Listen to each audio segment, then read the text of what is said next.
commercial people. Carlos, I know you're commercial. Y'all raise your hands again. Commercial people, raise your hands. Everyone look at where these people whose hands are commercial and take them out for lunch because they don't have any money left. Amen, Steve says, yeah. In 2007, nationwide, $558 billion of commercial real estate sold. In 2008, $182 million. In 2009, $54 billion. Y'all realize commercial real estate business fell by more than 90%.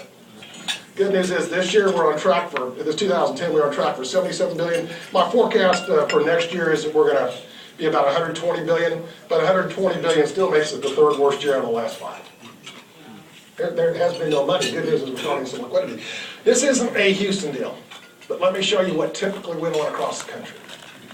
The Mortgage Bankers Association in February of 2007 bought a LEED certified building in Washington, D.C. for $79 million.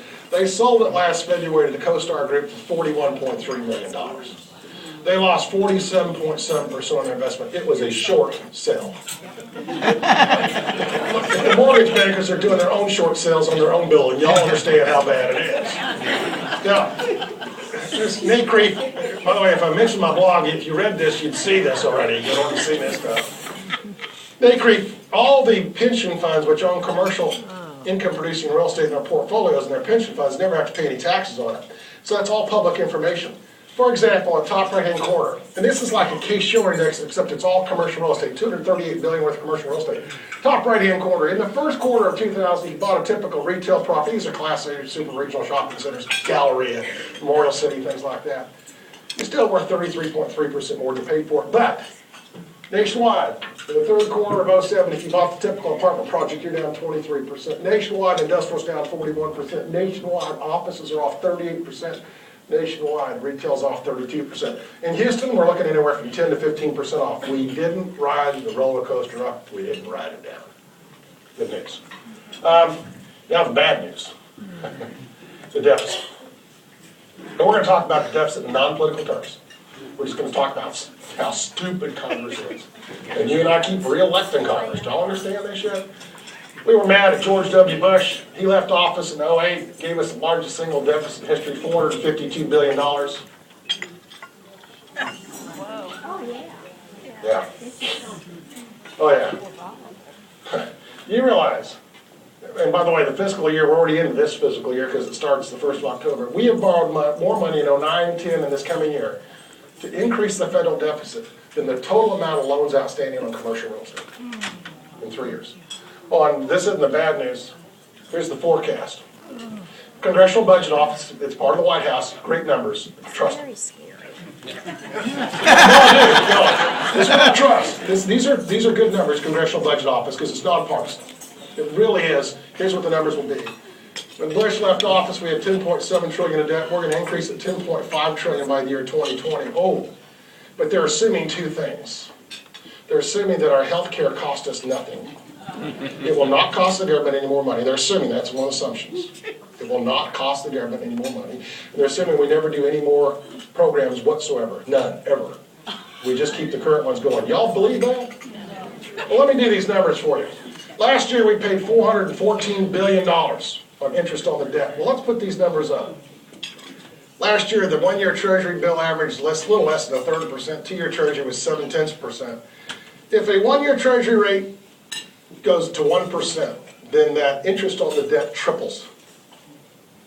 If interest rates on a one-year Treasury go to 1%, what's inflation this year expected? 2.2. This triples to 1.23 trillion. But if the debt doubles like we just showed you, then our annual interest on the debt's $2.46 trillion. You can't afford that. You can't afford that. Now you see the dilemma we're in. This is an incredible slide. It tells everything there is about Houston. This is from the Texas State Data Center State Demographer. And this is, he's assuming we'll have the same net in-migration, out-migration we had from the year 2000 through 2007. If you look at Houston, a little less than 6 million, by 2040, I says 30 years, we'll double. We'll double. We'll double. Wow. We're in one of the strongest growth markets. Texas #1 because we're a very young city, young state. Houston being one of the younger cities in the state. That's incredible. My forecast this year, I'm looking again, my 32,000 new jobs. I'm looking at well, population they give, but I like the employment side, and we're going to zoom back on up, and we're going to get back to the 3% growth level, particularly if energy comes back in. And all right now, realtors, how many of y'all have a buyer that says, as soon as home prices come down, I'll buy? Can you show them, did I mention my blog yet? This is April, more than a year ago. I wrote a blog, and I said if you borrow $100,000 at 4.5% interest, and interest rates go up 1%, you either have to hope that home values go down a full 10% to get the same monthly payment, or you have to buy 10% less house. So I ask y'all, what's the probability of Houston home values going down 10% this year? I think it's pretty close to zero. Yeah. What's the probability of interest rates going up at least 1%? Y'all understand they should be buying right now? Why don't you all just rip this article off? Oh, by the way, rip it off, make a sell, close it at Stewart. Okay, y'all understand the rules? I'm saying my boss is here. Yeah. But y'all, and by the way, if interest rate go up 2%, by the way, interest rates at 2%, 2% would be 6.8%. If interest rates go up 2%, property values have to go down 20%, and you have to buy 20% less house. Wow. Wow. My blog, you know, little concerns I have this year. Not worried about Wall Street. I've always been worried about Washington, D.C. The left and the right. Notice I'm an equal opportunity or basher. Y'all notice that? Jobs. We didn't create jobs, guys. We borrowed a lot of money. We just didn't create jobs. Maybe we'll be on track for that. The only reason we think we're out of a recession is gross domestic product is consumption plus investment plus government spending. Consumption until this last month was down. Investment is down almost 20%. Government spending was the only thing that was up, and it was all borrowed money. Not sustainable. Time bomb loans. Last 3 years all residential, next 3 years all commercial. Terrorism.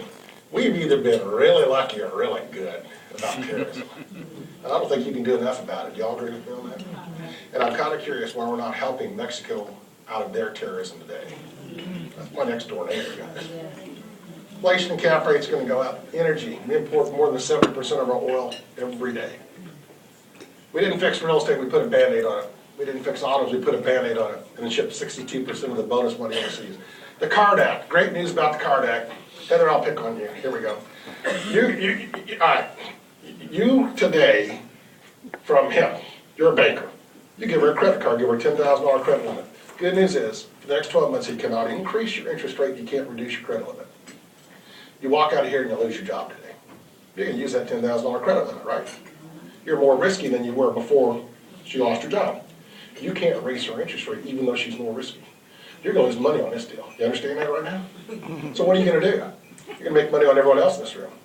And I guarantee you this, because of the CARD Act, every person in this room this year is going to lose their free checking. Everyone in this room.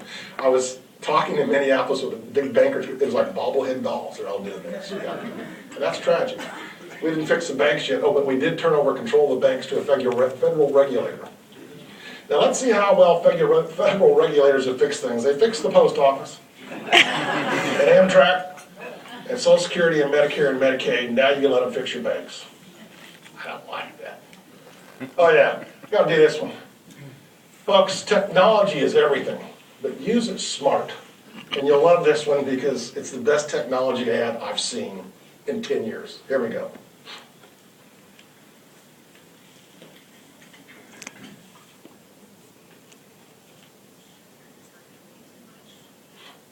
Yep, this new app right here. What a great app. It'll replace newspapers. The new Newsday app is better than the newspaper in all kinds of ways. Oh.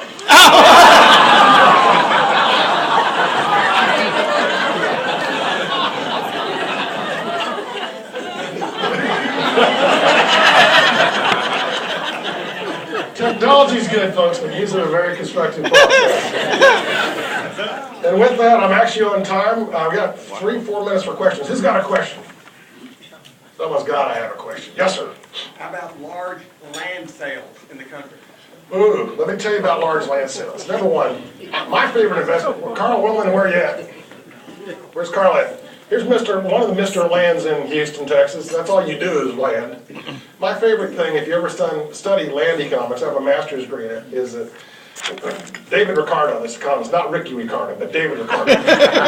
During the Industrial Revolution, he said that land basically usurps all the profits that go into a commercial real estate deal. because he says the labor's for the costs for capital, management, and labor are all fixed costs. Therefore, land's a residual claimant. If you, in the long run, in downtimes, I want to see people